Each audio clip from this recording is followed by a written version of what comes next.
We're now going to go through several different general strategies for the exam, and these would apply to any exam, not just the SAT, but these are especially things you should keep in mind as you're taking the test or as you're preparing to take the test. We'll cover the first one in this video right here because I think it's one of the most important ones, but then we'll make a separate video for each of the other strategies as they do involve a little more explanation than the first one.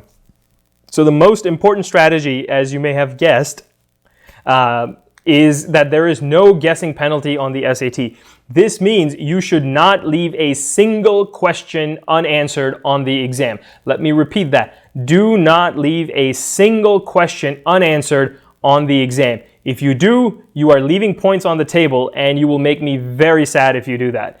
You have to answer every single question on the exam, no matter what. Even if you can't see the question, even if it's done, like even if you've moved on to the next section, and you've done all of it, you're not going to be allowed to go back and work on previous sections, but you definitely want to make sure that you answer every single question on the exam. You should have an answer mark for every line item on the exam, no exceptions. It doesn't matter whether it's a student-produced response like the grid-ins in math, or if it's a multiple choice question, you want to put down an answer for every single one of these. You're bound to get 1 out of 4 right, so use whatever method you want and guess. You could just say, okay, for every question I don't know, I'm just gonna mark C, and you'll get about 1/4 of them right. Or you could just say, I'm just gonna Christmas tree the ones that I don't know. Great, pick out some way to figure that, to answer every single question. You don't even have to see the question. It doesn't matter because you're not going to be allowed to look at it if you haven't even gotten to it. So just answer every single question on the exam. Do not leave any points on the table.